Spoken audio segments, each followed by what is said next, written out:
Mwambie ile kazi mlikuwa mkifanyia. Na niwaambie the only reason why hamunionangi town nikitembea ni kwa sababu na tunafanya. Leo Mungu amenibariki niko katika ile meza ya kugawa vitu zote za Kenya.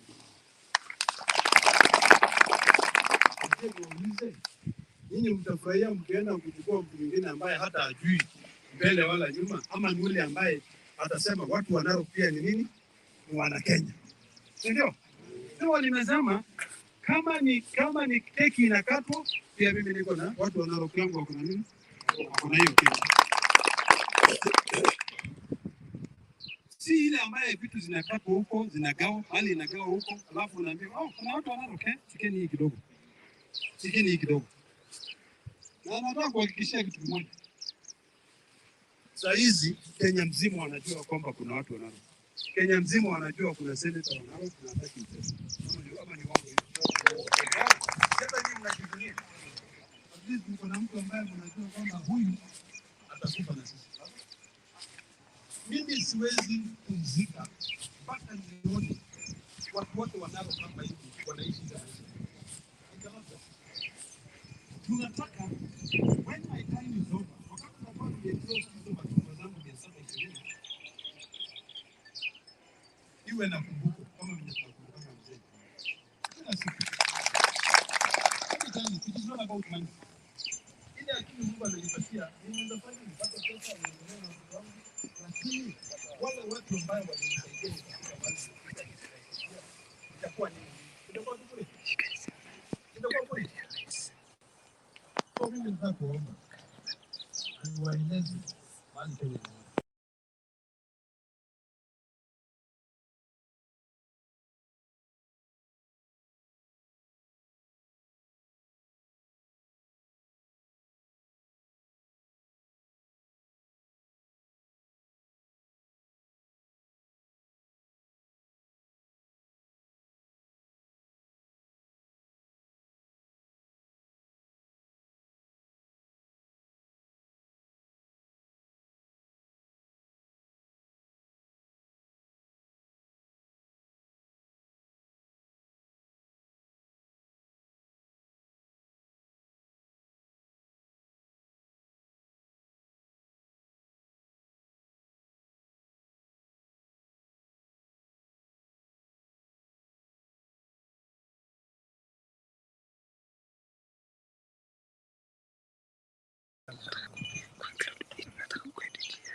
Mbaya sana watu wanaokuwa katika hiyo serikali. Lazima kuhakikisha kwamba kama ni serikali, kama ni shule, kama ni watu wetu wapate kazi.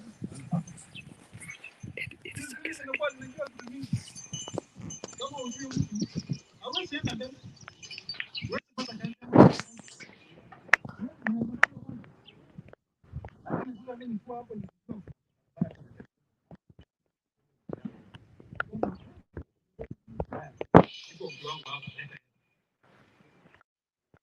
mimi nilipo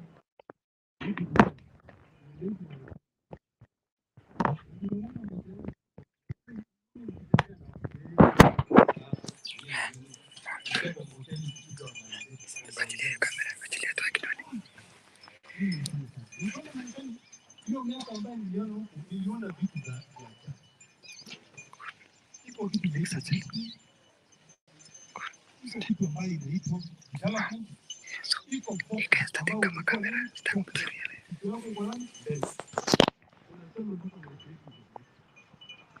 Na hiyo ndio tunataka kubadilisha. Mimi niko kule na raia Odinga kila sana nataka tucheze kama sisi. Au send the link. Nenda kwa Osenetai. Kazi. Ambaye iko na university hapa na watu kama hiyo ni kweli ama ni kwa sababu wanabiashara watu wanao kuwa na supply. Kuna kitu inaitwa local content. Kamera zimewekwa. Ajenda nini? Local content. Na hiyo local content inasemekana kama ni chakula, kama ni kitu fulani inatolewa wapi. Kama ni maji inatolewa hapa Narok. Tuna import kila Literally important. Na sisi tuko na hapa ndio ni kama ni maziwa ile kuna maziwa kama hiyo. Two of the market is hiyo maziwa kwa lakini inaenda Nairobi iweze kufanya nini? Kurudi hapa. Hiyo bei inapanda tu. Maoni yetu sasa ni kubadilisha hiyo. Nasikia maneno mengi ya vita ni kubadilisha hiyo maneno. Karibu mzee. Hiyo kofia vita kidogo hatutaki hapo. Jambo hapa.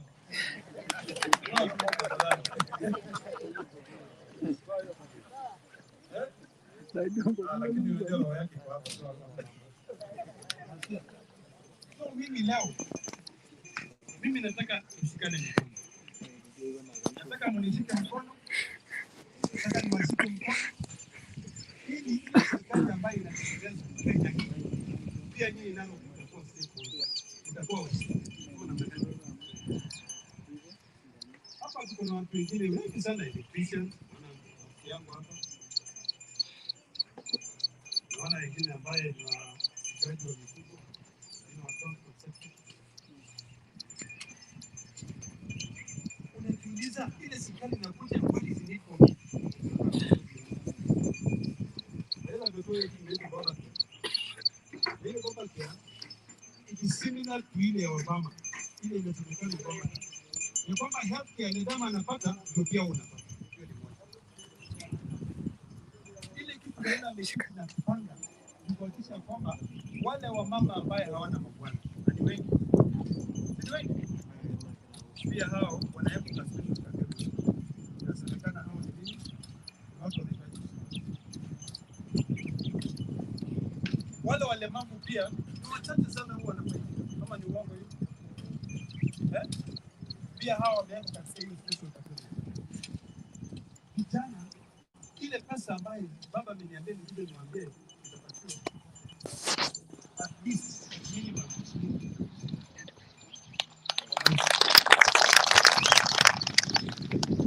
Na ukiwa itusi unajua masemi kusaidia.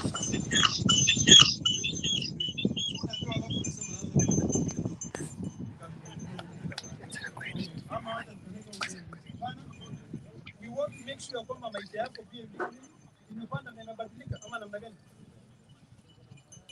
Wengine wengi hapa hivi wangefurahia sana kama wangemaliza shule kama na akaenda mpaka university. Na akapata ile lakini kwa sababu hauna uwezo wa kupeleka huko kama ujui unaenda unafika kwa class ama class unatoka unaanza kuja kitu hapo na nini because hizi ukiangalia hivi vidole yangu tano hazitoshani. Inamaanisha kuna ile ambaye iko na hela nyingi na kuna ile ambaye haina. Sasa ile kitu tumesema katika serikali ya Raila kwamba hii vidole lazima unajua mara kwa nini nasikia kama jamaa yetu watu mama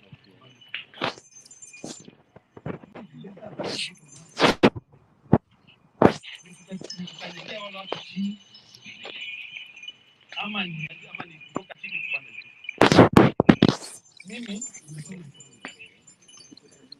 nimesoma kwa sababu ya vitu vingi. Wakati huu ni wakati ambao tulikuwa ni ile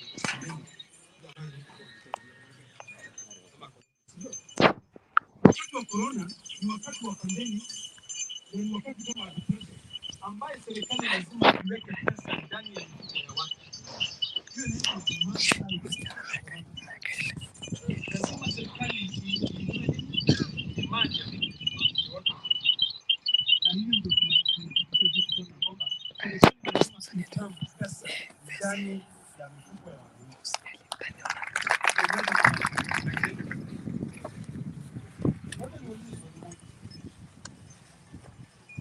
Biashara gani mtu anaweza fanya Kenya hii? Kwamba kwa mwaka mmoja unajua karibu ya kuna biashara kama hiyo? Kuna Sasa ukienda kuuliza huyu mtu wa kuna ndege zake, haiwezi shuka chini hapo. Kama kuuliza, mbona maisha ilikuwa ngumu? Unalipa taxes, hakuna usaidizi. Kile kitu unalipa tu, unaona tu kila saa uko chini. Hata kupata shilingi 100 ya siku, unaweza kupeleka chakula nyumbani. Sisi tunasema hii maneno ya wizi, tunaona hiyo pesa yote inaenda. Na rais tena alizungumzia maneno ya kupeana pesa katika kitu ambaye ni juu. Yana pesa. Kwani mumai uona mtu ambaye pesa yake haishi? Kijana kila mwezi ni nini? Kila mwezi ni mamilioni tu mamilioni. Nao watu sana mwambie pesa ndio. Ndio uzuri yangu mimi nasemanga tu kwa. Yes. And I'm not afraid of it. Because God is there always protecting you. Yes. Let me tell you. Wale jamaa walikuwa wanatoa pesa ni hapa. Anakuja anapata mstaafu. Anatafutia mstaafu kazi na mwambie mstaafu sasa wewe kwanza utakuwa tumia kwanza wa. Na PS ni account wote. Alafu anakuja anapata limereu. Anapata limereu. Limereu anafanya chini ya nani? Ya mstaafu kama account. Kila siku anasema by the end of the day yatatoka. Sasa Mustafa hapa lazima atafute namna ndio hii pesa ambayo inapelekewa mdosi wake fanye inakuwa ni cartel. So kila siku pesa inapatikana. Ya pili ni kuingia kuweka uoga katika watu. Anakuta mwanabiashara kama Eorr-ekule amejenga alipanda juu. Na kwa anasema ni sasa Eorr-ekule anakuja mjengo anakuja.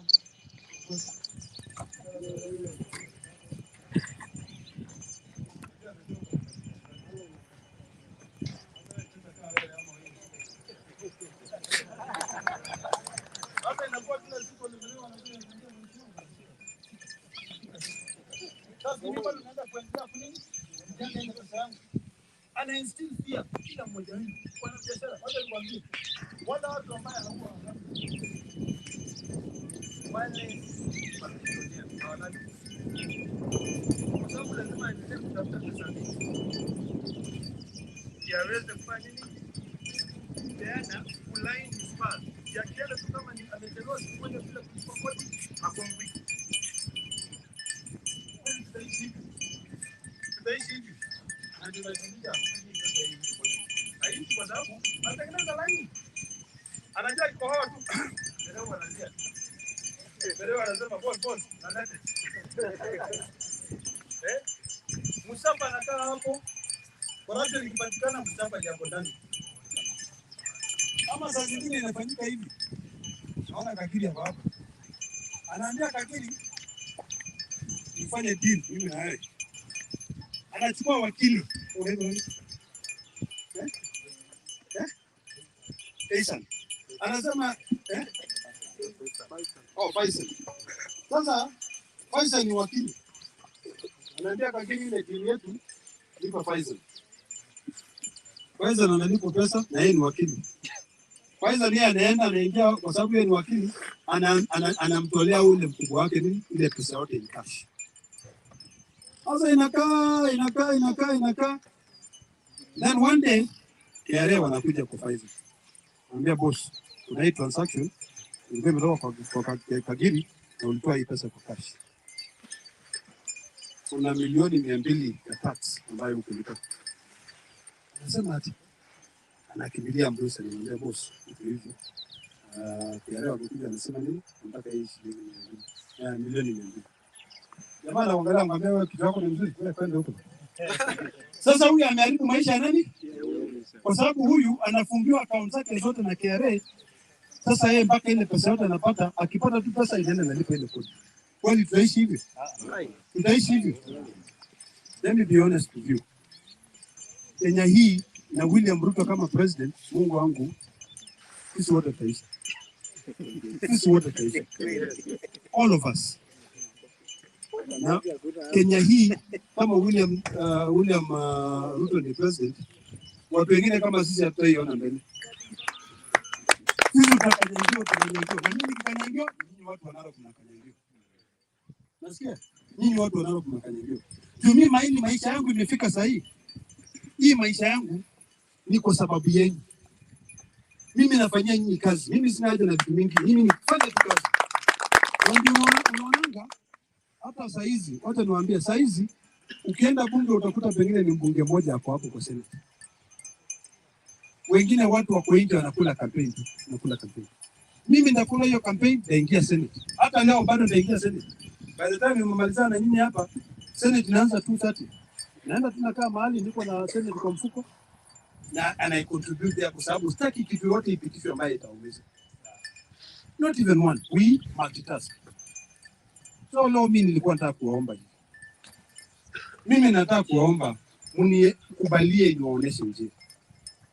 Mnikubalie tuweze kufanya kazi pamoja, tumalize hii umaskini ambayo imejaa hapa na. Mnikubalie niweze kuwaonesha ile namna ambayo wewe utainua maisha yako juu. Iwe tofauti na maisha yangu. Becomes much better than even you.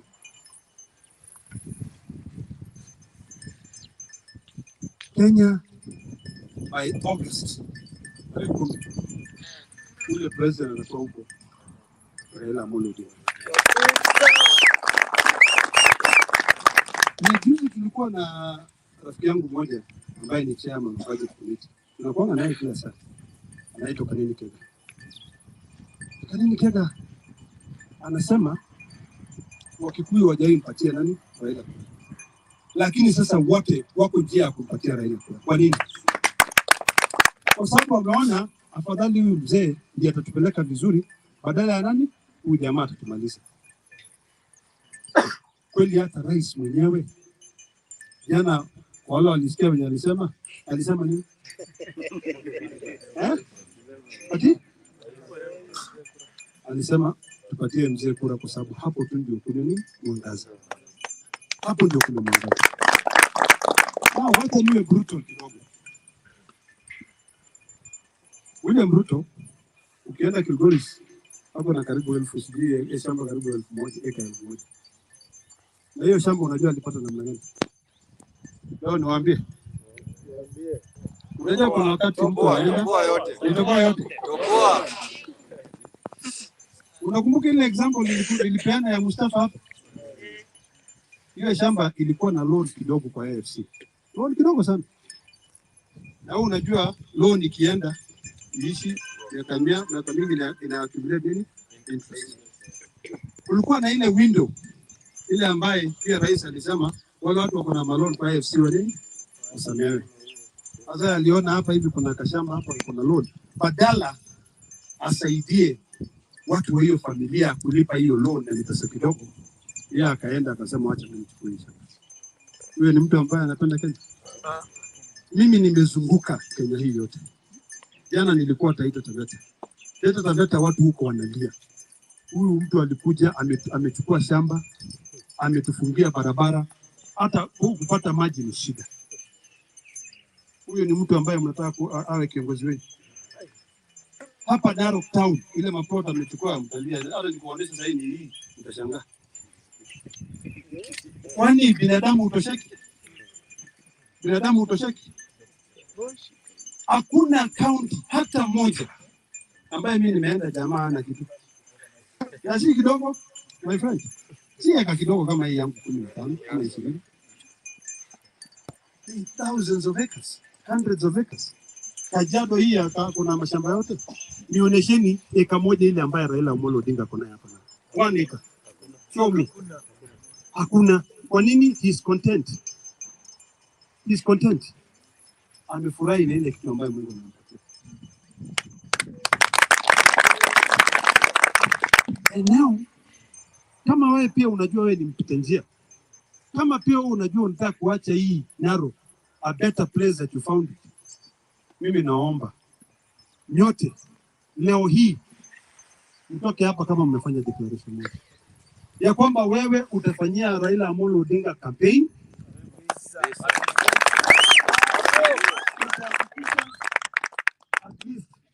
Narok County, kwa sababu mimi nimepewa kazi. Ile kazi nimepewa ni kuhakikisha kwamba Narok, Kajiado, Samburu, mali yote ile ambayo Masai ni majority, yote iko katika serikali. Unajua Waswahili husema mgeni ukuja mwenyeji afanye nini? Kapone. Nyinyi wengi ambao mlikuja hapa Narok mmefanya sisi tukapona, kwa sababu mmeleta maendeleo. Mmefungua maduka. Kwanza hiyo walalao kuna maduka mingi sana. Hizo wa Masai ni nini tunajua? Ni maneno ya ng'ombe tu, mbuzi hapo. Hakuna Masai yana kondoo, hata Osenetai mkubwa, hata mahali watu wanakutania, hata kondoo iko hapo tu. Kama sasa akili yangu yote iko kwa hiyo kondoo, si lazima nishikane na mwingine akuje ndiye anisaidie tujenge. Kama sio Otiang huyu, mimi ningejenga hii boma yote hivi. Na yeye ndiye ameleta hiyo mawe yote. Pole pole tu. Otiang, tutaambia tumekuwa pole pole. So kura ya Raila ni wewe utatoka sasa hapa uende utafute. Uongee na hii watu wote wa Narok. Mimi naleta Raila Amolo Odinga hapa Narok. Tunakuja hapa na nataka kuomba kitu kimoja. Siku ile Raila ako hapa, ni kuambia tunakuja siku fulani. Mimi nataka nione nyuso zenyu zote hapo mbele.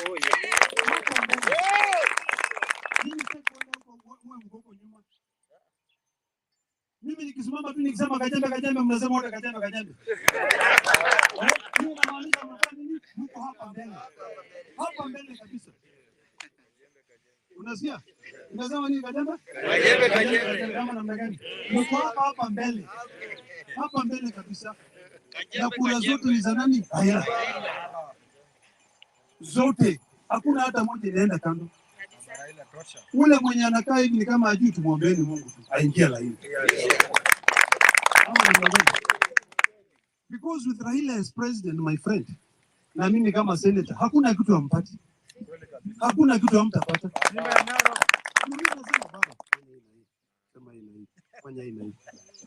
Na unaona baba pia ametuheshimu. Amejiweka chini. Sisi tunasafiri na yeye na ndege moja. Kwa sababu yeye ni mtu ambaye anakaribia watu. Hebu niambie kama ni mwingine. Sio kwa ndege yako naye kwa ndege yake. Let me tell you. Hii Kenya, mimi sijaienda mahali nikapata kiongozi ambaye hajachukua usukani na dunia mzima inamheshimu. Worldwide. Zile connections Raila ako nazo, my friends. Ni connections kubwa sana. Juzi akaniambia hii wakulima wa Narok hii wanakuwa na shida ya fertilizer sana. Sasa nimepata namna ya kufanya subsidy. Ndio kama hiyo fertilizer inauzwa shilingi 6,000, wanauzia shilingi 2,000. Umesikia wajamaa wengine wakiongea kitu kama hiyo? Jana rais aliwaambia ukweli nani wameleta mashida katika agricultural sector, ni Ruto. Yeye ndiye alimaliza hapo hivyo. Na huyo mwingine ambaye wameshikana naye anaitwa Mudavadi. Iko vitu mingi sana mimi najua kuhusu Mudavadi, zingine nikisema hapa mtalia.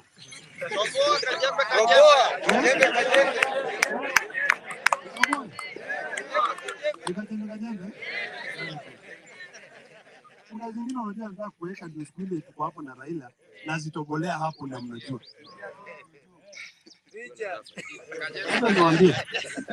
Most of these people, hata ile makampuni ambayo wako nazo kama huyo anaitwa Mudavadi, hizo makampuni hazikuwa registered hapa Kenya. Zinakuwa registered outside Kenya. Pesa yote inapelekwa huko. Nyinyi mnataka watu ambao wakipata pesa wanapeleka out of the country. Si pesa mpaka ibaki hapa hivi. At least unapata kazi. Now, uko na kitu ambayo inaitwa azimio. Na ni vizuri niwaeleze azimio la umoja ni nini na inaenda aje na itakuwa aje. Sisi ndio tulipitisha sheria ambayo inaitwa Political Parties Amendment Bill. Sasa ni Political Parties Amendment Act. Katika hii sheria tulisema in 2017 NASA ilikuwa na chama mingi. ilikuwa na CCM, ilikuwa na ODM, ilikuwa na ANC, ilikuwa na Wiper. Hapa Narok Mungu alinibariki. Mimi tu ndio nilikuwa candidate wa NASA wa Senate. Lakini ukiangalia katika governor kulikuwa na candidate wawili. Kulikuwa na Ole Ntutu na kulikuwa na Ole Musuni. Hiyo ikagawa kura za nini? Za NASA. Sasa katika hii sheria tulipitisha utakuwa na only one candidate. One candidate. Wa Jubilee, ODM na ile makampuni ni party zingine ambaye zitakuja. Tutachagua only one candidate. Kama tumesema huyu wa Jubilee ako na nguvu, huyo ndiye anapatiwa. Ukiangalia kama hapa town, isemekane na hapa town ule candidate wa MCA inaonekana wa Jubilee ako na nguvu, huyo ndiye anapatiwa. Kama sasa sisi kama watu wa Azimio tulikubaliana, tukasema tumpatie mheshimiwa Ole Kenta nini kiti ya gavana. Na mimi nataka kuambia kitu kimoja. Kama unanipenda, pia wewe uangalie ya kwamba kura zote zimeenda pamoja. Yes. Katika MCAs sasa hiyo tumesema tu kwa gavana ni mmoja. Sasa hizi pengine kuna watu wengine wanaweza sema wacha tukuje tukashindana na Ole Kenta. Lakini kweli wataniweza? Wataniweza. Hata ikuje hivi, hata tuketi hivi tubishane moja mbili, wataweza kuleta hizi development na lete. So mimi nitasimama kiti ya Senate na Azimio.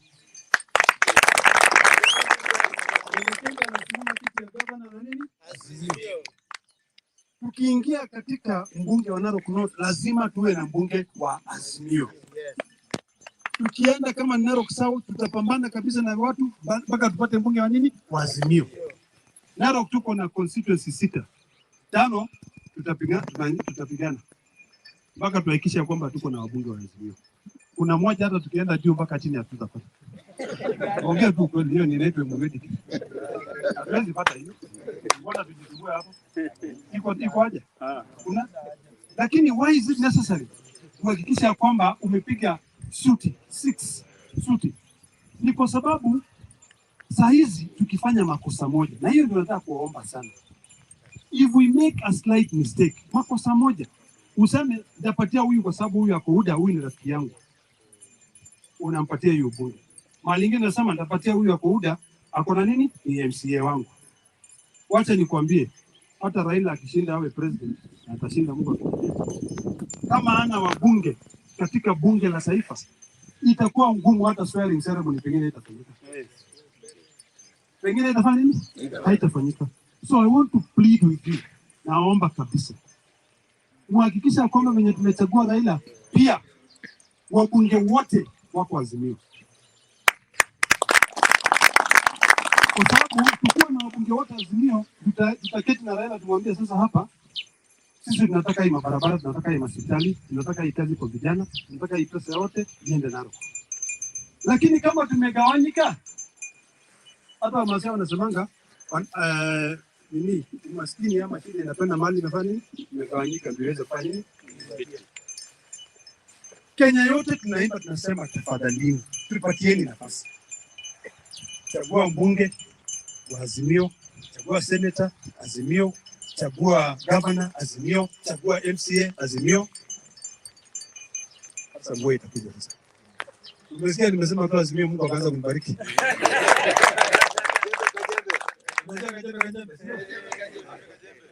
So, tumekubaliana. Kwa sababu this is the only future we have. Hatuna future ingine. Wale watu wako chini wana mashida, watainuka tu tukiwa na serikali ya Azimio.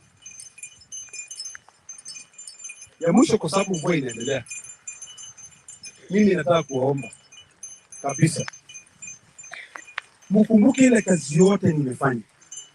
Ile kazi yote nimefanya kama seneta. Na munipe nafasi tena niendelee kuwa seneta. Nihakikisha kwamba nimerudi kuwapeleka another step. mbele. Kwa sababu saa hizi mali inagawanywa, mimi ninahakikisha kitu wangu iko hapo ndani. Mashida yote yetu tuko naye, nasema ni hapa. Mkikubali tu hiyo, mkikubali hiyo tu, hii maisha yetu yote inabadilika. Kama namna gani? Hivyo. Wacha niwachie hapo kwanza. Nirudi nimrudishie Otiam, kwa sababu sasa hivyo itakuja mingi. Ipasa nisikie sauti yenu, kwa sababu saa zingine, let me be very honest with you, sisi kama viongozi huwa tunajifanya sana tunajua shida ya watu wote, na pengine kuna shida kubwa sana ambayo inakukera, na unasema mimi nimekuwa nikiomba sana nipatane na senator, niweze nimwambie ni hivi na hivi na hivi, lakini hujai nipate. Leo umenipata, niko hapa. Leo tunakunywa chai pamoja, niko hapa. Pengine unioni nikitembea town, kwa sababu saa zingine heshima ni kitu ya maana sana. Sasa nikitembea hapo town ama unione nimeingia kwa bar naanza kukunywa wapombe na biashara na watu, kwa nini kutakuwa na heshima hapo? Kwanza ni viongozi mwenye anakunywa pombe, hata msijaribu kukaribishia hapo. Wale ambao wanalokota hata kwa hii town wakilalala, sio ni aibu sana. I mean, we cannot allow that. Saizi our life is at stake. Wamazee wanasemanga ilie ngoko. Ati nini? Imetetemeka. And the future, your future. Mimi sikwambia nipatie kura kwa sababu yangu. Mimi nataka unipatie kura kwa sababu ile kazi nafanya ni kwa sababu ya watoto wenu ambao mnabeba. Wala watoto wamezaliwa sasa na wala wako tumbo wenu. Mimi maisha yangu yote, all I care about ni watu wa Kenya waende vizuri. I care so much such that saa zingine mimi silali. Ukiona ile kazi nafanya utashangaa. Nasema na huyu jamaa analanga saa ngapi? Hata huyu anajua huyu. Ile kazi tulikuwa nafanya naye usiku na mchana. Lazima pia useme mimi, what is in it for me? Kwa hii government. What is in it for me? Si atu nakubali tu naambiwa hii chagua fulani, hapana. Sema what is in it for me? Nafikia huyo kiongozi mwambie hii na hii na hii ndio shida niko nayo. Kuna wengine na mimi nawaambia haki ya Mungu, mkidhubutu tu kuwapatia kura hivi, mumeumia mbaya sana. Mumeumia. Because they will never remember you, hata kukumbuka, hata kusaidia. Sisi tunataka, tumefika wakati sasa tumesema Narok, ile pesa ambayo iko Narok lazima isaidie watu wa Narok wote. Tunataka tulete transparency ya kwamba kama ni pesa ile imepatikana hapa, iko billboard kubwa ambayo inaonyesha ile pesa yote imeingia. Kama ni mabarabara ama sewage ama nini, ihakikisha kwamba kama kuna plot ambayo imewekwa mahali fulani, iko na manhole hapo inangojea hiyo sewage yako. Kama ni hospitali, si lazima ujue mtu ndio upate dawa. Hiyo ndio kwanza kitu mimi mwenyewe nafikara sana. It is about time we change. Tubadilishe maisha ya watu wote. Vipasa usikuje, wacha niwaambie wallahi, kila siku, every single day. Hii boma yangu hapa nje, watu wengi wanakuja sana. Wanakuja na kao. Hata wamama wametoka mahali naitwa huko. Na anakuja, mimi nasikia kulia. Ndio anakuja anasema wewe nimekuja unipatie basi. Na wanajua senator hajapatiwa hata shilingi 10. Narudi naangalia iko kondo moja nauza. Narudi nawapatia basi. We want now tutengeneze Narok ambaye hautaenda kwa kiongozi kuambia kiongozi nipatie. Hiyo kitu inakuwa tu automatic. Mimi mahali nimeishi Marekani with proper leadership. Unaambiwa tu hivyo kitu inaitwa unemployment, ambaye kama una kazi unalipwa na serikali mpaka upate kazi. Naye pia unaambiwa miezi 3 na lazima ukuje utuoneshe ni wapi na watu umeenda kutafuta kazi. Lazima ndio uweze kupata kazi. Saa hizi watu we need. Kwanza mahali hiyo Tianga anafanya kazi kwa hii kware. Saa zingine unaona ni vijana wanachukua mawe wanaweka kwa lori. Na hiyo ni kitu kidogo tu, unanunua tu kama mashine, unaleta hao watu pamoja. Unaweka kwa sako. Ukishaweka hao watu kwa sako pamoja, unanunulia hao tinga. Sasa kama Kina anataka mawe, lori yangu inaenda huko, ile tinga yao ni mmoja tu anakaa hapo. Hiyo tinga yao inafanya neno ambao inafanya niekelea. Lakini saa hizi nini ni mwenye nguvu mpisha. Ule mwenye akuko chini anakanyangiwa hapo chini.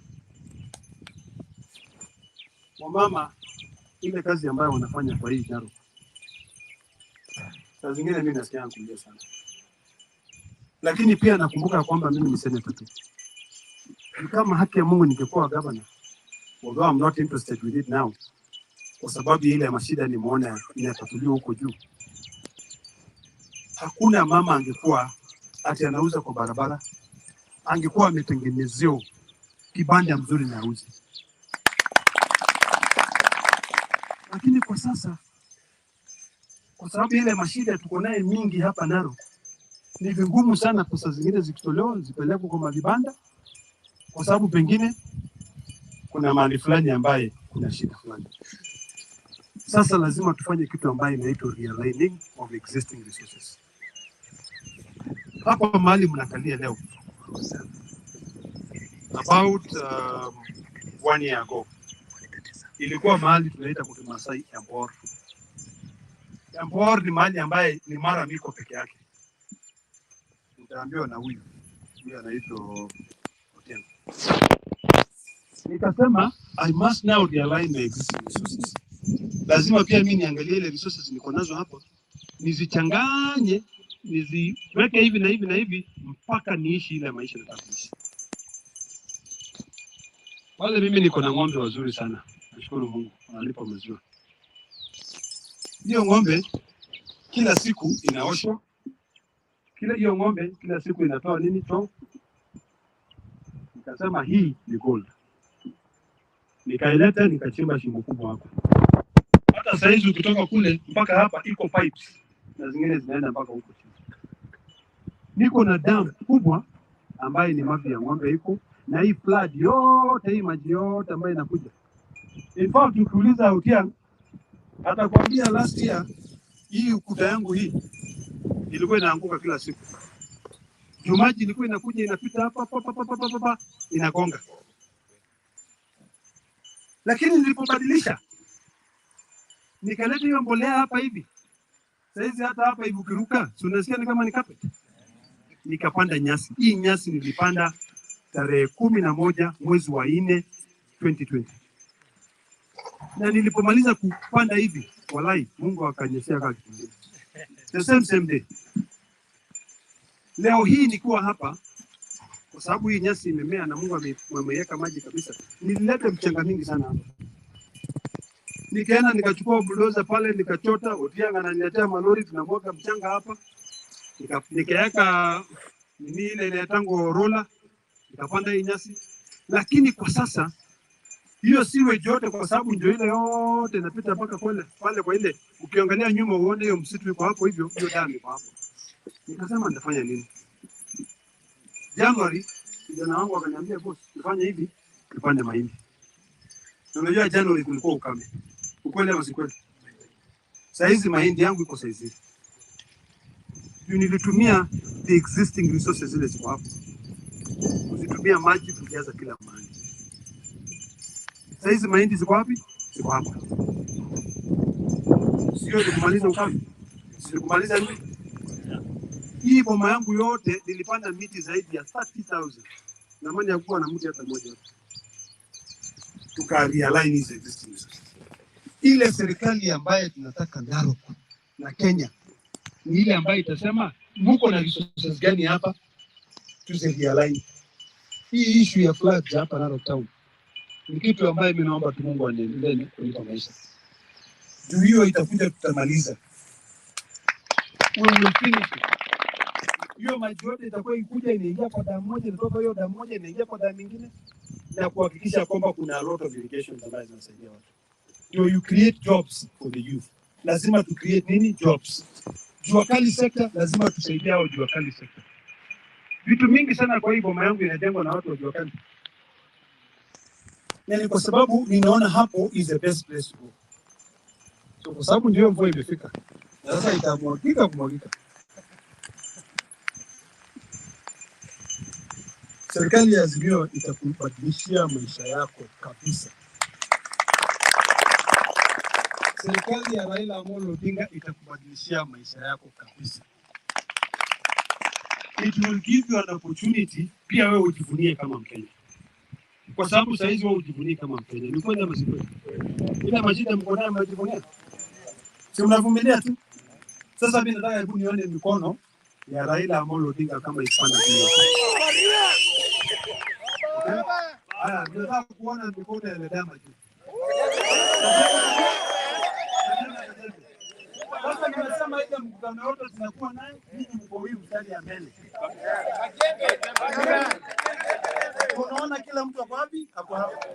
Ndio twende pamoja.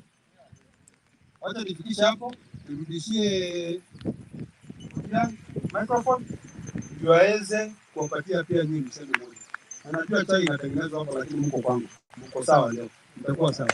Kajembe.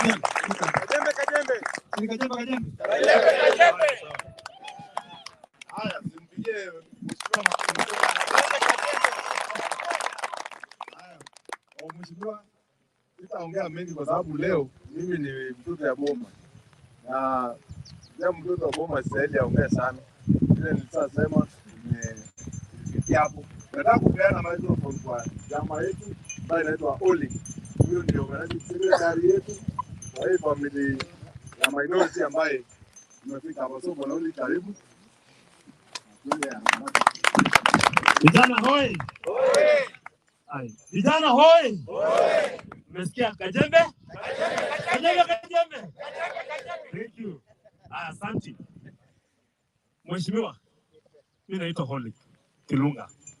Mzaliwa na mkaaji wa Narok County. Mheshimiwa alisema hapa ni London ya wapi? Ya Narok. Na mimi naishi London ya pande ile nyingine.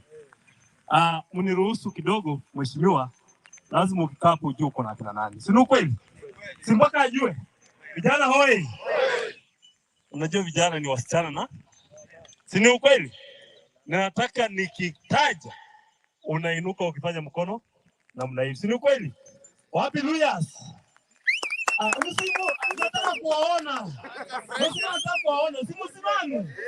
Wapi Luya? Kajembe.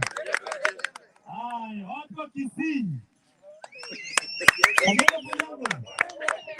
Wapi wa Luo? Hajaluo? Wapi wa lugha ya mtaa wa Sapele?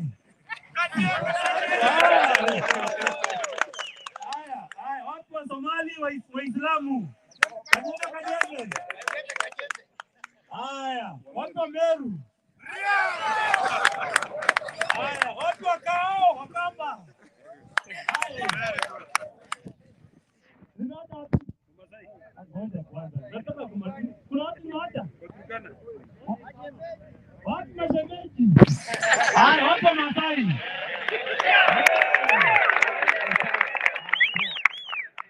Mheshimiwa, tulisema tuje hapa.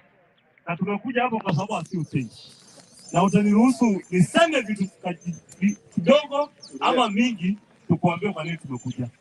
Number 1, tumekuja kwa sababu tunakupenda. Hauwezi enda mahali upendi, si kweli? Na tukakaribishwa na tunaona milango imefungwa na amesema tutulie. Chai na mko comfortable. Number 1. Number 2, mheshimiwa, tuko hapo kwa sababu tunajua kwamba ukiwa na Simba mbele, hata kama zingine zote ni kondoo, sina ukweli. Tumemuona Kakamega, tumemuona Vihiga, tumemuona Siaya, tumemuona Mombasa, tumemuona Nyeri. Tunajua Simba inafanya kazi. Sina ukweli. Na tunasema hivi, na amesema hivi. Simba ikienda nyuma imewacha nani? Ifanye kazi. Na amesema yanapoendelea anatuma je? Tukiwa hapa tuko nini? Ni jeshi. Mheshimiwa, hawa ni ukiwaona hivi, these are leaders wa zile community wametoka.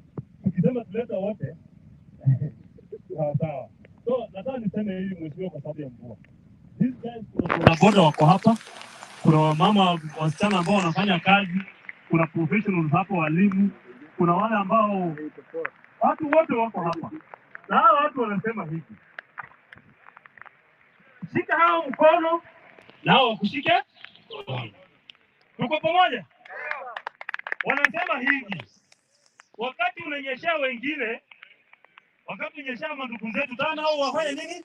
Wanyeshee. Si mnaona tumenyeshewa sisi wote? Ngojeni kidogo. Kajembe, si ndio? Sasa utafanya hivi. Kila mtu anachukua kitu yake. Unifuate na usinipite mbele. You follow me. Chukua hiyo. Wewe, baba yangu.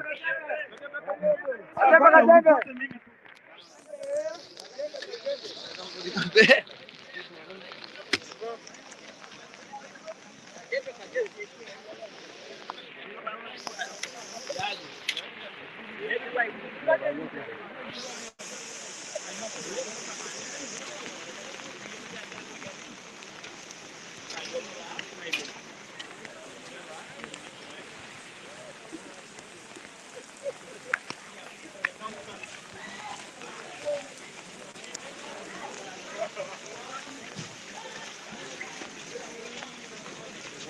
Pole.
Hey.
Wamesema kajembe kajembe. Sawa. Leta hapa tuwekelee hii sauti. Wengine wakaacha viti nje ndio waweze kusimama. Sasa wale wanakuja ndani wasimame tu. Hata nguo imeisha. Waje tumalizie hapo. Haya.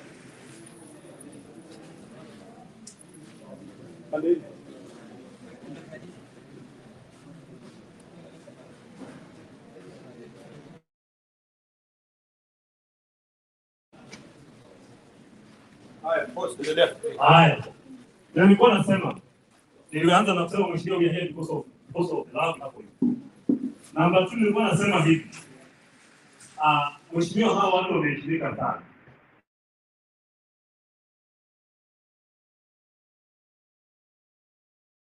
Kwa sababu kweli na inamaanisha ni kwamba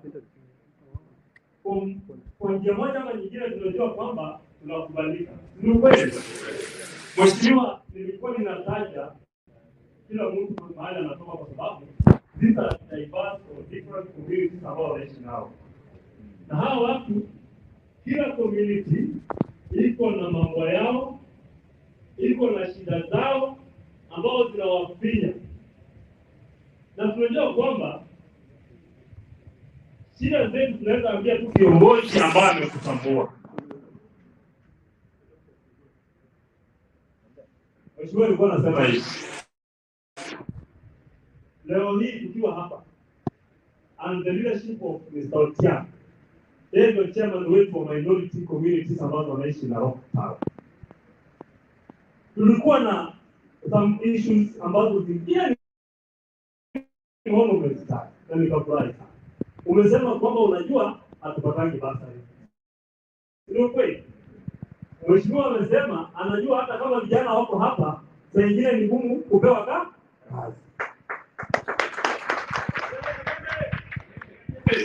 Mheshimiwa ametaja na mdomo wake mwenyewe akasema pale ni ngumu.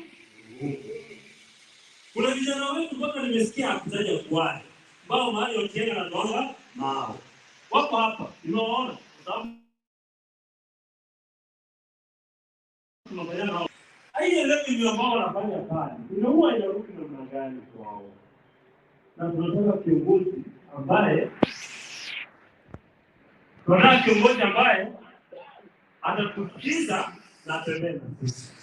Mheshimiwa, nikubali niseme hivi. Kama minority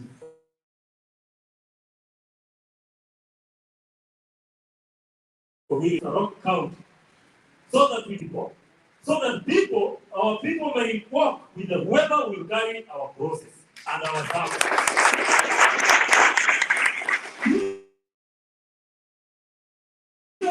Tisa ambazo ni ndogo ndogo, tumesema kama Narok County tutatembea na wao na tutaendelea na kiongozi. Nataka nipewe wewe leo. You are the first leader in Narok County. Hata hiyo ziaje tu. Ambao ametuita kutuambia napenda nyinyi, nataka tutembee na nyinyi.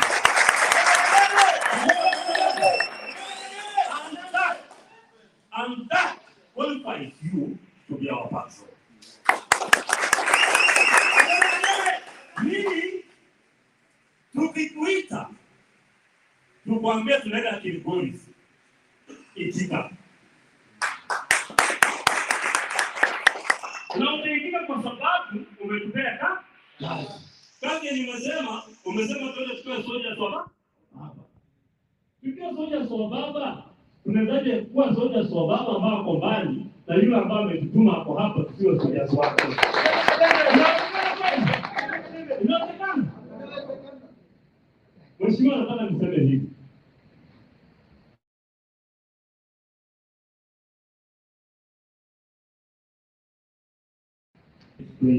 Tunataka kusema hivi. For the first time in Narok County, we want you to recognize that we are here in Narok County. Kwa sababu hatujawahi, hakuna mtu yeyote, kiongozi yeyote anayejua kama tuko. Hawa vijana wamekuja na ni vijana umeona. Tuko na wazee ambao wako kwa council of elders. Tuko na wamama ambao wako na women league.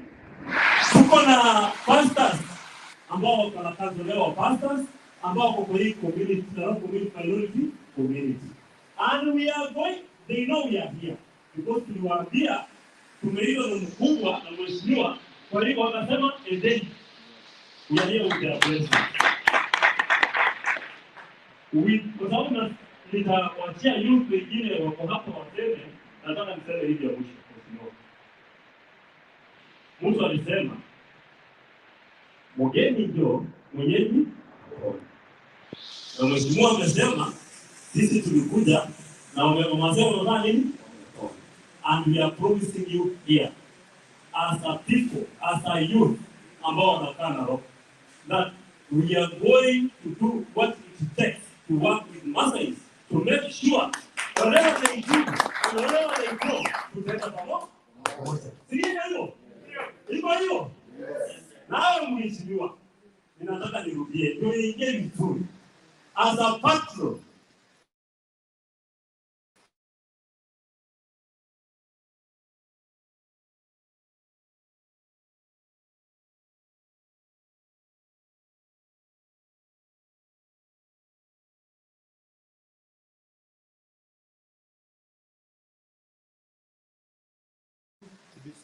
utaenda na Liganga, utaenda Kiligoti. Nitaka kuenda kwa baba Lulunga. Na tukakuwa tuna pesa. Tumekaa pale, mtu mmoja akachukua simu akakupigia. Ndio akachukua simu, ndio akatumia fare na tukapata gari na tukaenda.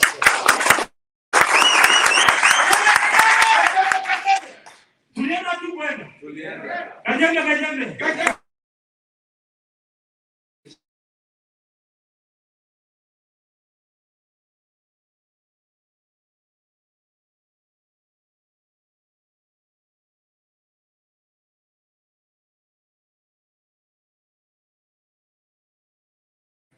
Just know, kuna mzai watu ili tukupee yote. And from me, wacha nianze na mimi Hon.Ledama, as from today and from now, ujue uko na soja mo. Kwa sababu tunakuonaga kule. Mimi hata jana nilikuwa plot kwa kijiji, nilitolewa kwa kijiji. Kwa hivyo kwa hali mafupi nataka kumkaribisha kijana shupavu, barubaru, kiongozi wetu wa youth league, Bwana Mheshimiwa Otipi. Vijana Otipi makofi. Kajembe. Mheshimiwa, nataka kwanza kushukuru na ukubwa wako ukasema wacha kwanza kae kando kutana na sisi watu. I want to say thank you very much. Na mheshimiwa wameongea mambo mazuri. Na hata pia mimi nataka kusema wewe msatu hujasaidia hawa. Hata mimi kabla haujasema kuna mama mmoja Mjaluo alipoteza mzee ambaye anaitwa Jakom. Wakati alikufa tukawa na tosisi. Mimi mwenyewe nikachukua simu nikakupigia simu nikamwambia mheshimiwa kuna mzee amekufa hapa na ni mzee mkubwa sana ODM. Na nataka tupeleke nyumbani. Ukweli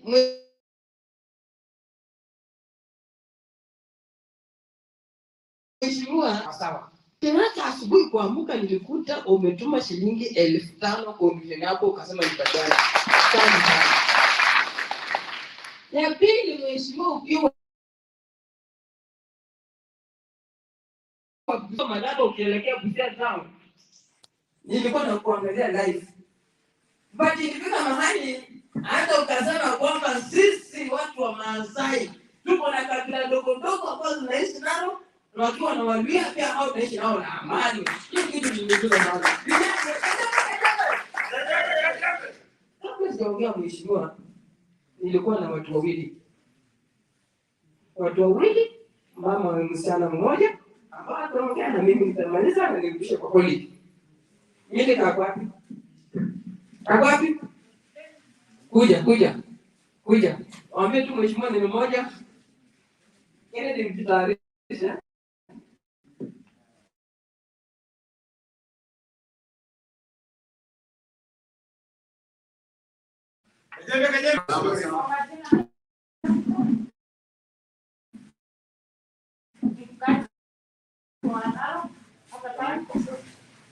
Mkaji hapa Narok, mwanabiashara. Sasa sisi tuko kwa minority. Hiyo ndio ambayo tuko nayo. Sasa tumezoea sana mheshimiwa kukaribisha hapo. Tumeamua na shida mingi sana, lakini wakati huu tumejihami kabisa. Hatuogopi kwa sababu tunajua tumeanza mambo mpya. Na sasa hivi kabila ndogo pia tutapata haki yetu. Tushirikiane na Wamasai tuende mbele. Sisi kama wana youth tuko na shida mingi sana, lakini amesikia najua kufanya jambo. Tushike mkono, sisi tunapokaa watu kushika mkono ndio tufanye nao kazi. Turejeste, tuingie kwenye point, hiyo ndio inatusaidia. Asante sana.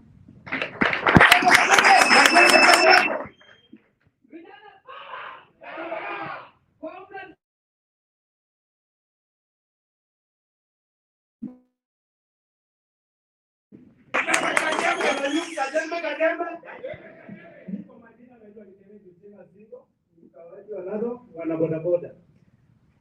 Mheshimiwa, kuna wakati niliona uko mbele unataka kuongea baba, nikasema haki ya Mungu. Huyu ndugu yangu. Wakati nilirudi, nilipata nikakuona nyumbani. Haki ya Mungu nilifurahi. Nikasema kijana wa Goma amefanya nini? 2017 tukiwa stadium, baba alishika mkono akasema kijana ametoka. Alienda wakwenda. Baba, tunakuhakikishia kama wana youth, wana bodaboda wote, wa mama, wazee wote, kura ni kwako. Tulisikia kuna kingine unakuja mtu akishakula ndovu anataka kurudi kula suku. Inawezekana. Sasa mzee, tunakuhakikishia tunasikia fununu ati muda alishakula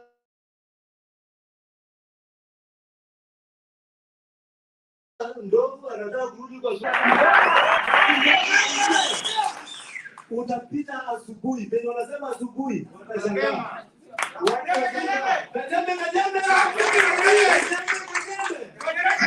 Nyuma yako mzee, na turudi nyuma. Sisi kama wana youth tumejitolea, tutakupigia kampeni penye inawezekana. Ukiangalia idadi ya watu, ukiwapatia idadi ngapi kila mtu akuja nayo ngapi, hata 2020 peke yake ukondizi mtu 20 ongea na yeye penye mzee amesema atatufanyia.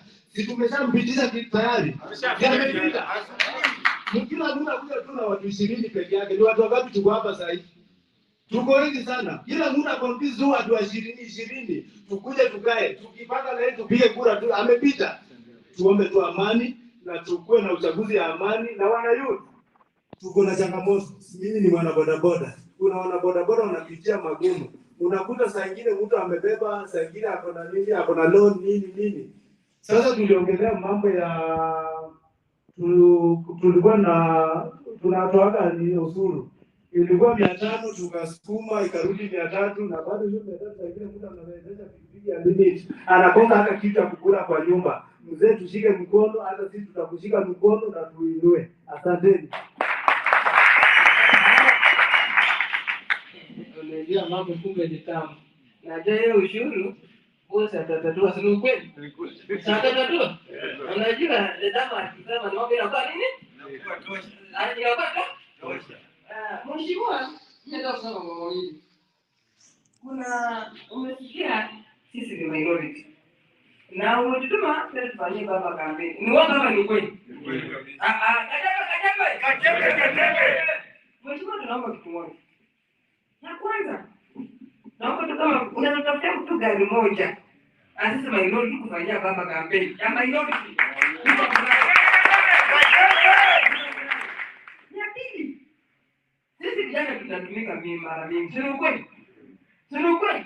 Wanaona wengine wamenunua inatoka reflector. Imeandikwa mtu hapa, mnaenda lakini kuanzia leo hii mheshimiwa, sisi tumejipanga na tuko sawa na tutasimama na wewe kuanzia, kwa sababu you're the first person ambaye umepita. Kuna mtu mwingine amepita? Kuna mtu mwingine? Tuambie mheshimiwa, kuna mtu mwingine? Kwa sababu mheshimiwa anajua maslahi ya sisi. Na mheshimiwa, tutakushika mkono na tutaenda na wewe. Ikiwa mbaya, ikiwa kuzuri, tutaenda na wewe. Tunasemaga mundu kumundu, si ndio? Sio kweli? Ndio. Tutakuwa na mheshimiwa mundu. Mundu akimkanyaga hivi tunamwambia wewe, chunga hapo bwana. Hapo ndio kuzuri. Sio kweli? Mimi sina mengi. Nataka kwanza kurudisha holi. Asante sana ndugu yangu. Haya. Vijana hoi. Hoi. Unajua? Napenda utipi. Huyu ni kijana barubaru mheshimiwa. Ukipata mahali unaenda ficha yeye chukua. Fikiria. Anapenda watu sana.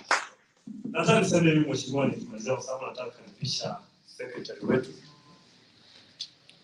Ulisema baba akikuja hawa watu watakuwa mstari ya mbele.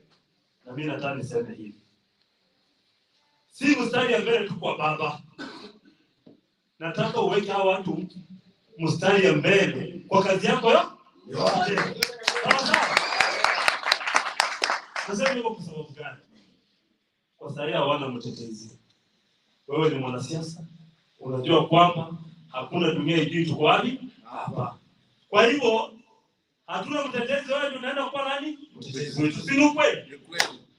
Nataka niseme hivi. Ukiwaangalia tuko na wazee ambao tulisema at least vijana hata wakikuja wabebe hao wazee. Kama mwalimu kwa hapo. Tuko na kina Msembi. Ako wapi? Nimeona Msembi alikuwa amesimama pale. Tuko na wale wazee wangu nilikuwa nimebeba kwa wapi? Nimeona wako pale, Duke mwalimu, nimeona Boba wako pale, nimeona ndugu yangu wako pale, mama. Nasema hivi. These people wanapenda. Na tulipewa short notice. Na hii short notice tumekuja nayo. Meaning we know what we want, because we know where tunajua mahali tumekuwa, mahali tuko na mahali tunataka kwenda. Hatubahatishi. Na mahali tunataka kwenda. For the that time, vile Yesu alisema jogoo itawika, nataka nikukumbushe mara ya tatu. Mahali tunataka kwenda. Wewe utatembea na sisi. Nimerudia mheshimiwa.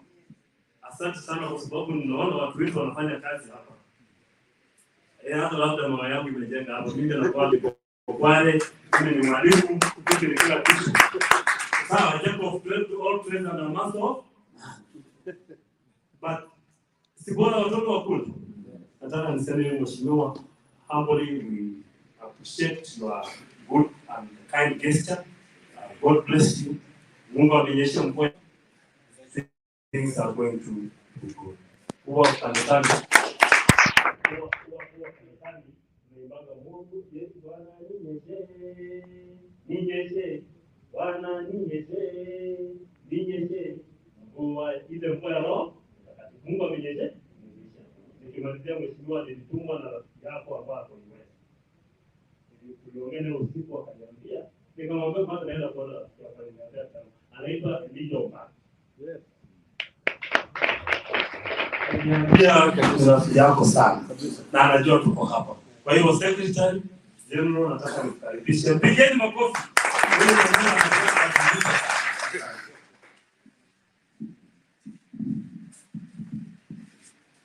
Mheshimiwa Senator.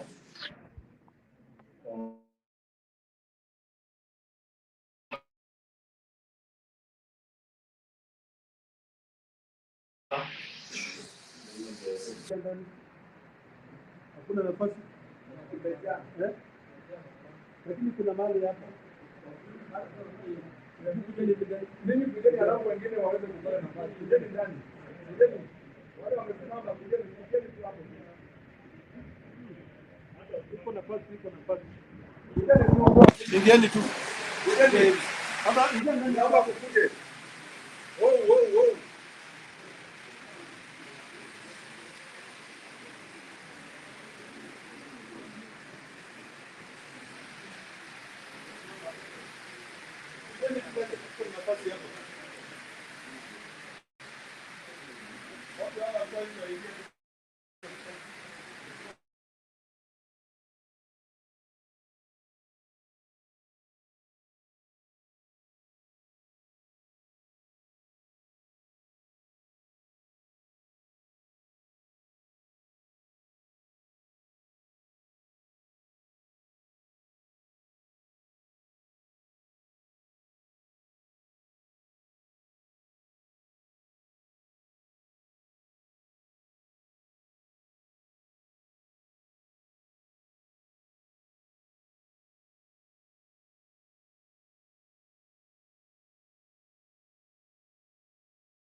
Narok County Minority Forum.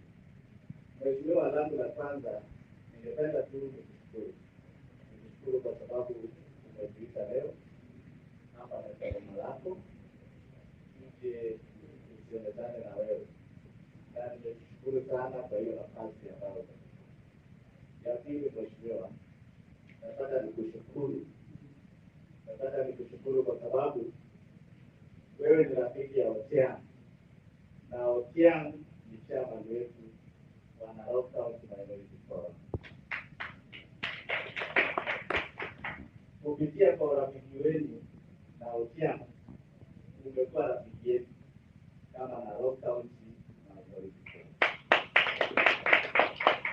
Kama vile mwenzangu alisema, unatupenda na unatujali. Juzi wakati baba alikuwa anakuja, ulihakikisha ya kwamba mkono yako imefika katika Narok County Minority Forum, na tunachukua vijana wetu na wamama na wazee tukaenda tukasalimia baba. Tunakushukuru sana na tunasema asante. Ombi letu moja ni kwamba tunataka audience na baba. Sisi kama Narok County Minority Forum tungependa tukutane na the chief rais anayekuja kuanzia tarehe 9 mwezi wa 8, ambaye atakuwa rais wa Jamhuri ya Kenya. Na wewe kama vile mwenzetu amesema ya kwamba umekuwa patron wetu, tunataka utufikishe kwa baba, tuzungumze na baba.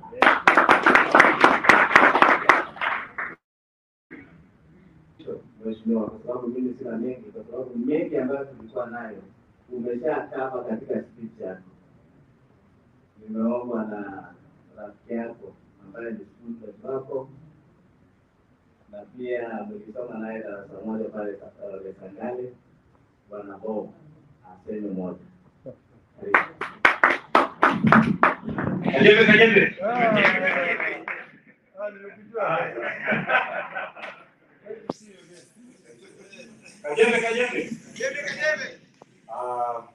Mheshimiwa, nashukuru sana kuwa pamoja na wewe hapa.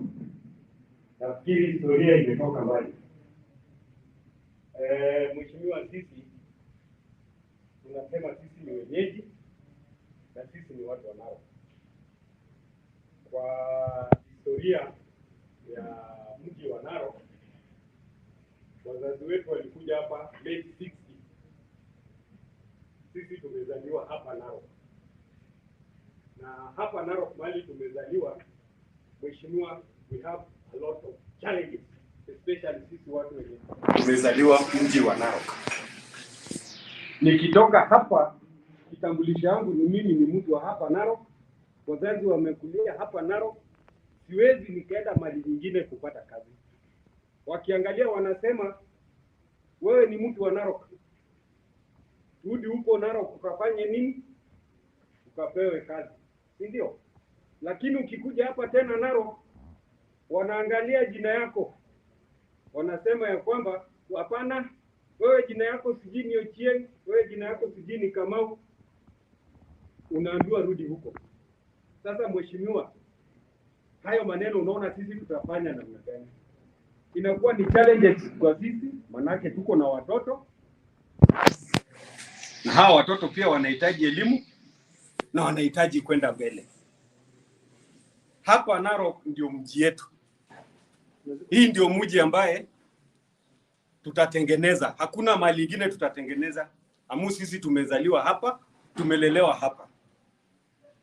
Hii ni msimu wa kampeni na lazima tusaidiane wale viongozi wenye tunaweka. Hatutaki mheshimiwa venye alisema alitoka USA na akaenda kule akapata ya kwamba kuna ile kitu inaitwa sheria. Meneja wa ndugu zetu wa Masai, kuna ile kitu yenye inaitwa ni sheria. Na kama kuna ile kitu yenye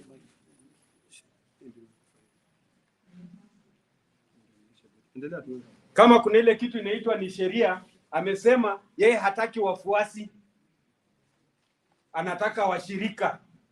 Sio wale wafuasi yenye tutaenda tunakaa mahali tukuleni nyama, tukuleni lomon, lakini baadaye hakuna kitu yoyote yenye tunafaidika.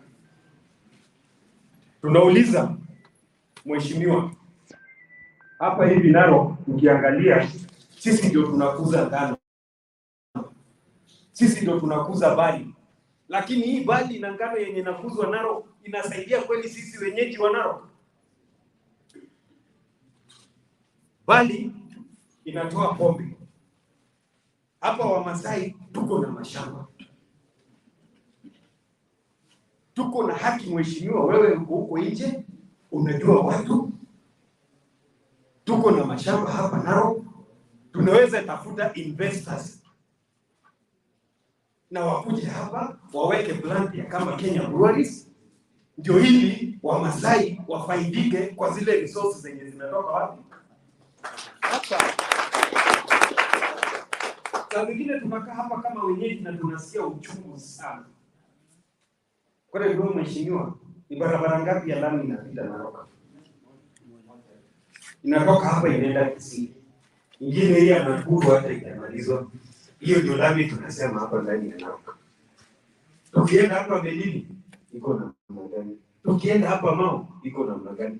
Kama zile project president alikuwa anasema amefanya namna hii. Hata sisi leo hii ndani ya Narok tunataka viongozi wenye wakisimama wako na maoni. Tunaona hapa hivi kama tukitoka hapa Siabei barabara iende shikane na Padele ya Mau. Tunataka watu wetu wenye wako Kisumu Olgrudo mali hizo bali inatoka wanaweza toa mazao yao. Na tunasema ya kwamba mheshimiwa, ndani ya kwanza chama yetu ya ODM tunatakikana tusafishe. Amu tunajua saizi kuna viongozi ambao wengine wanataka kujipendekeza kule mbele na ndio watakuja kusumbua baba, kama wale tukisha waweka huko wanasumbua baba. Ya mwisho yenye nilikuwa naomba sana mheshimiwa, tumesoma Lesangani, shule ya history, lobby watu wako wende tutembee shule. It's not the school that learning those kind. Kwa hiyo machache ninashukuru na tutaongea zaidi. Hai. Nafikiri kabla sijapatia wengine ambao hapa pia wazungumze, ndio tuweze kukimbia kwa sababu saa naye imekimbia. Kuna vitu mzuri muhimu sana ambaye kila mmoja wetu ambaye alizungumza hapa amesema. This is a journey. Ni journey ndio safari. Ni safari ambaye lazima wote tushikane mkono ili tuweze kufanya nini?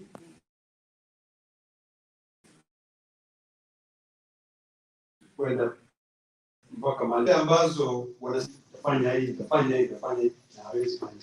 Kidogo nitaanza kukujibu rafiki yangu hapa. Kuna jambo moja ambayo amesema na ni jambo la maana sana. Je, amuuliza hapa Narok tuko na barabara ngapi za lami? Nasema ni moja.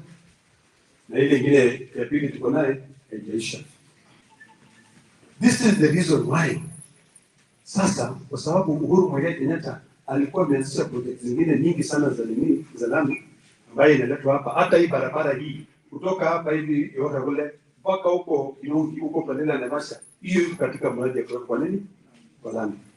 Tuko karibia hawa hivi wenye tumeshikana na Raila Amolo Odinga, na ndio naona mimi niko huko ndani kabisa ndahakikisha kwamba nini hiyo imefanyika.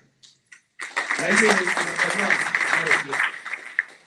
Let me tell you, hatuhitaji investors wa Narok. Sisi wenyewe tutakuwa investors wa Narok. Sisi wenyewe.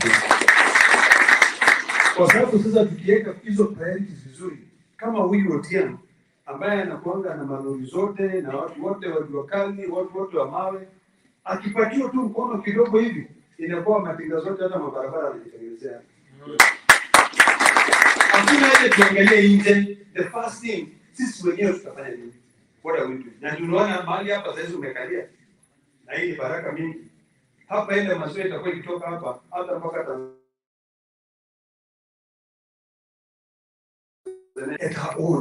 Ni nini tunaweza fanya? Kuna usema nionyeshe rafiki yako ndio nijue nini the kind of person you are. Show me your friend and tell the kind of person you are. Mimi rafiki yangu ni Raila Amolo Odinga. Mimi rafiki yangu ni wewe ambaye uko hapa. Na sasa ile mwenyewe tunaenda tunajua tumekuwa kwa shida kwa muda mrefu, tutafanya nini? Tunaenda. Wale Sangale primary school ile ambayo nimezungumza na mimi na yeye tulienda. Hiyo shule ni sponsor watoto karibu 500. Kuna vitu vingi sana ambaye siwezi taka kujivunia kusema, lakini Kenya hii hakuna mtu ambaye amefanya ile kazi mimi nimefanya. Kibinafsi mimi nimesomesha watoto zaidi ya 25,000.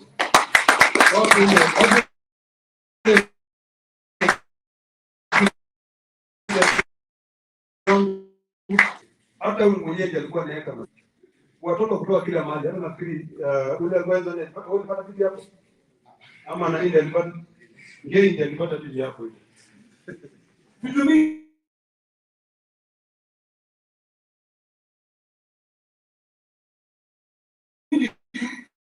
ambayo tunaenda tuko naye.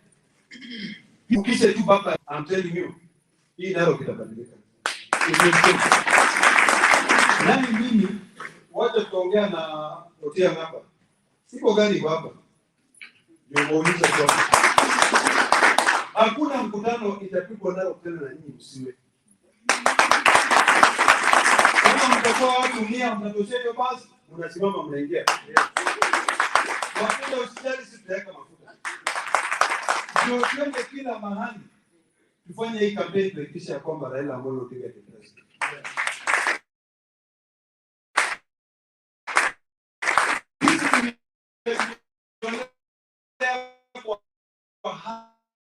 Watu wa second class. Sisi ni Wakenya halisi.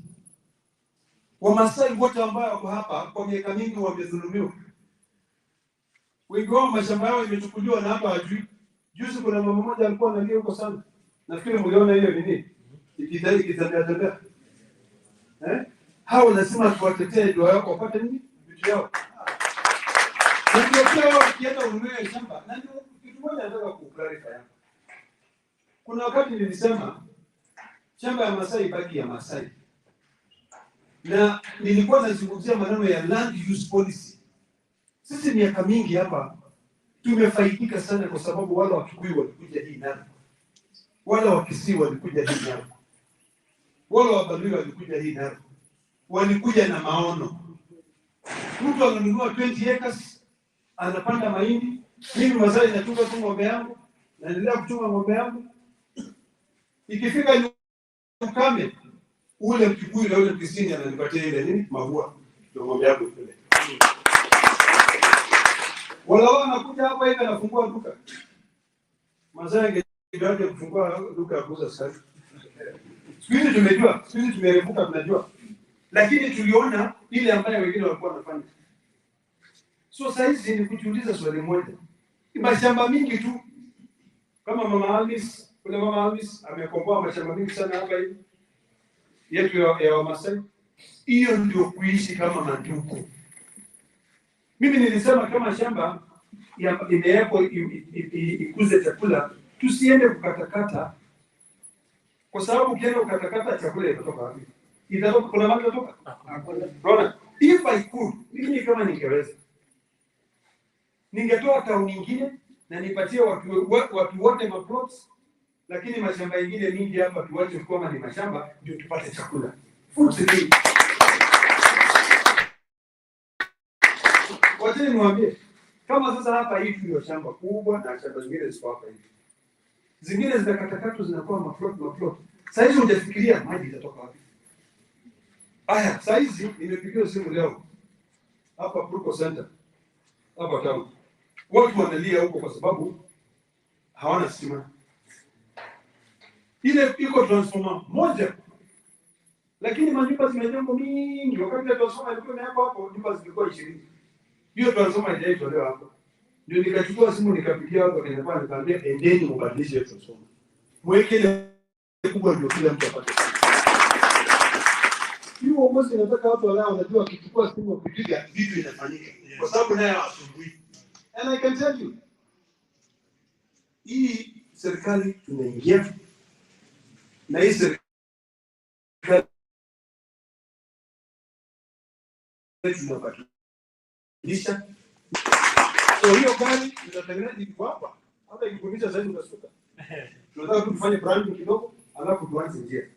Unaona hapo mwanzo sisi tulikuwa tunafanya, sasa sasa hivi tumesema wacha tuzunguke Kenya nzima, tuoneshe watu kwamba baba yako imara. Yes. Wacha niwaambie, this shop yesterday. Was it yesterday or the day before yesterday? Tumetoka Taita Taveta. Tumekuja tumeenda kumuona mwenzetu hospitali, Narok Hospital. Sabina check. Mimi sasa hiyo na dunia tunajua tunakanyanga step moja, tukipanda juu ya steps. Baba alikuwa anavuka step moja anakanyanga nyingine, nikasema holo. Ulimjia hapo na kuja. Alright. It's shocked me. So let me tell you, kama kuna wakati tumepata future mzuri na tutapata future mzuri ni sasa. Wamasai wataishi vizuri. Watapata makazi zao. Wale watu wote minority wote nini wote utaishi vizuri. Umesema niwaletee baba. Nani umesema? Huyu. Waje nikupromise. Ndio nawachinjia ng'ombe karibu 5 hapa na baba atakuja hapa. Na mtakuja nikaketi na yeye. Muone huyo mzee. Ile mkutano tunatoa hapa Narok.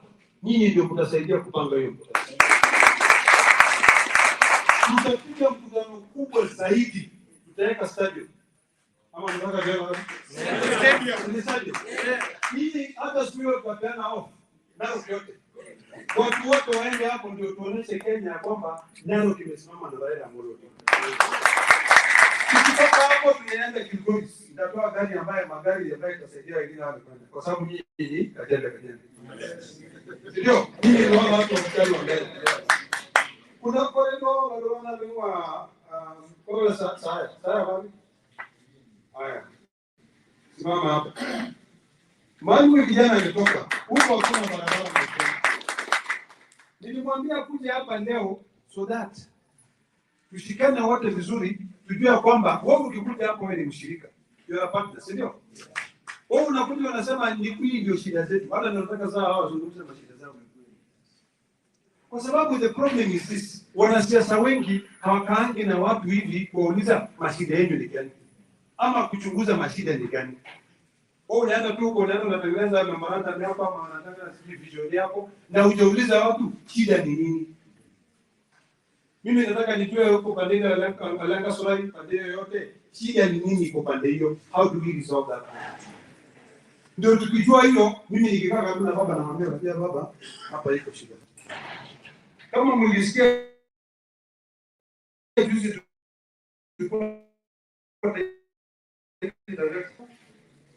nikija kuona sana ni moja.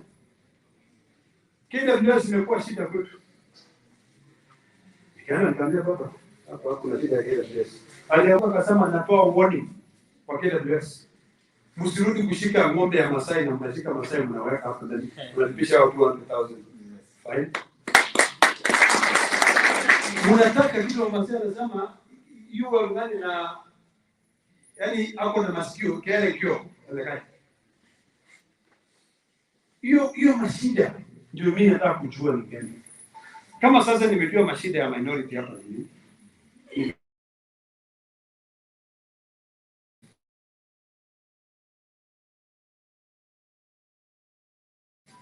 Mwenyeji wa Narok utaishi vizuri. Utaishi vizuri. So ndio nipatia wale kutoka Legacy okay. Na hapo wale ya Narok East. Hapo wale Narok East hapo hapo.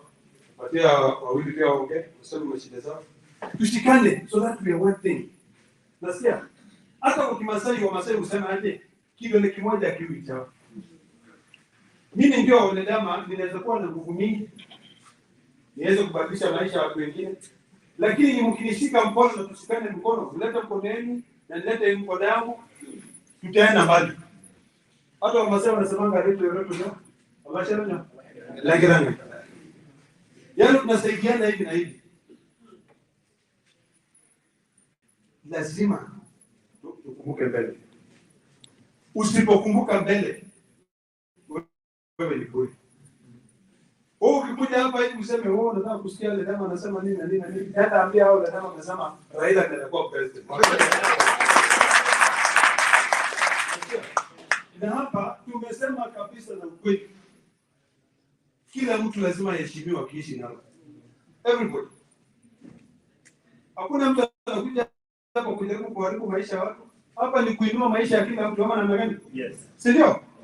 So, wacha nipatie wale waongea dakika mbili tunamaliza mkutano in the next 10-15 minutes. Kuna chai ilikuwa inapeana huko sio kama wanamaliza kunywa. Lakini at least kwa sababu umekuja kwa Senate au utaenda hivi kule. Si ndio? Kama maneno. Lakini mimi naomba tu nitapatia wale waongee hiyo venye mtasema nitaweka tu kwa kichwa. Alafu sasa nianze kujibu pale pale. Ama nianze? Haya, sawa. Kuja ongea. Au sasa maana umetoka.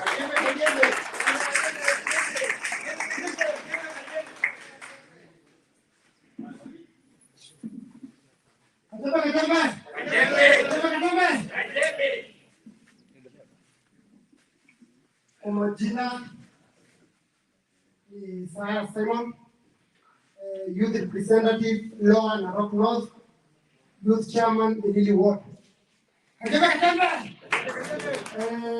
Jambo la kwanza ni kumshukuru mheshimiwa kwa vile ametupa nafasi ya kuja hapa kwake. Tumekuja kueleza kwamba Narok North tuko pamoja, Elili Ward tuko pia pamoja. Hiyo viazi na ngano ambao mnazungumzia, sisi ndio tunakuza kule Narok North, upande za Lokurto, upande ya Melili, na shida yetu kubwa sana ni barabara. Barabara ndio shida, na tunaomba mheshimiwa baba atakapotangazwa hiyo ambayo atatangazwa serikali ndio president aweze kuja kujua maslahi ya Wamasai. Barabara ndio shida yetu kubwa sana, na viongozi ambao tulikuwa nao ni viongozi ambao wametuacha, na mheshimiwa Ledama ameweza kukaa pamoja nasi na akatupa nafasi ya kuja kwake kuja kumueleza shida ambayo tuko nayo. Hiyo ni nzuri. Tunasema Ledama achaguliwe tena kwa serikali kaunti ya Narok. Wapi kura ya Ledama? Wapi kura ya baba? Asanteni sana. Kuna wale ambao tumeweza kuteua na kuchagua watu kutoka mbalimbali. Tumeweza kuleta watu wa Elili mwisho kuelekea Lokurto. Tangale tafadhali tuulize jambo moja, utusie kura ya mao iko na magari.